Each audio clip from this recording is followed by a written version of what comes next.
சகோதரர்களே, ஐடிவியுடைய தொகுதியுடைய செயலாளர்களே, அதே போன்று பேரூர் கழகத்துடைய நண்பர்களே, அதே போன்று இங்கே வருகை வந்துள்ள கழகத்துடைய நண்பர்களே, உங்கள் அனைவரும் திருவள்ளூர் கிழக்கு மாவட்டத்தின் சார்பில் என்னுடைய பணிவான வணக்கத்தை தெரிந்து கொண்டு இன்றைக்கு நம்முடைய கழகத்துடைய தலைவர் மாண்புமிகு தமிழகத்துடைய முதல்வர் அந்த தளபதி அவர்கள் இந்த எஸ்ஆர்ஐ என்ற ஒரு மத்திய அரசு செய்திருக்கின்ற ஒரு மோசடியுடைய SIR ஒரு தேர்தல் ஆணையம் அறிவித்திருக்கின்ற வகையில் இதை நம்ம சரிபார்க்க வேண்டும் என்பதற்காகத்தான் நம்முடைய கழகத்துடைய தலைவர் மாண்புமிகு தளபதி அவர்கள் அந்தந்த பகுதியில் நம்முடைய கூட்டத்தை ஏற்பாடு செய்து கழகத்தின் சார்பில்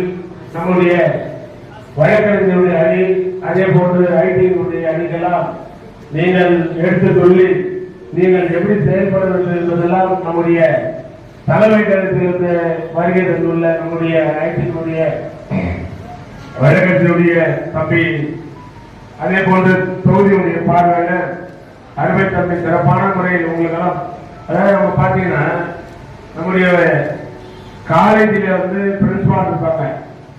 காலேஜில் இருக்கிற பிரின்சிபால கூட அருமையான ஒரு பயிற்சி கொடுக்கக்கூடிய மெம்பர் தான் நம்முடைய தொகுதியுடைய பார்வையாளர்.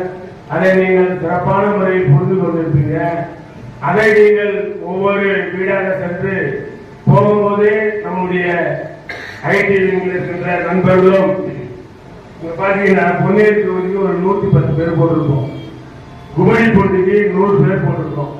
நீங்கள் எல்லாருமே நம்மளுடைய 643 பூத்துக்கு சென்றீங்கன்னாவே இந்த பிரச்சனை வராது.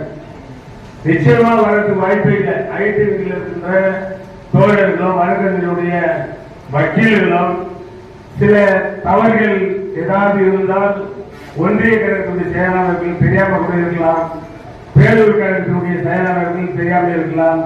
நீங்கள் தினந்தோறும் நீங்கள் திங்கட்கிழமையில் இருந்து அந்த பணியில் ஈடுபட வேண்டும் என்பதற்காக நம்முடைய கழகத்துடைய தலைவர் மாண்புமிகு தளபதி அவர்கள் இந்த கூட்டத்தை ஏற்பாடு செய்ய வேண்டும் என்று அறிவித்திருக்கிறார்கள்.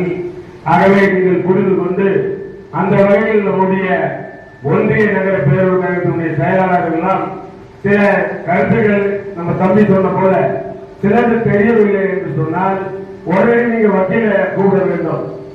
வக்கீல கூப்பிட்டு இது சரியில்லையா, இது எப்படி செய்ய வேண்டும் என்று நீங்க தெரிஞ்சுக்கணும். சரி, நம்மளே பார்த்துக்கலாம் சொல்ல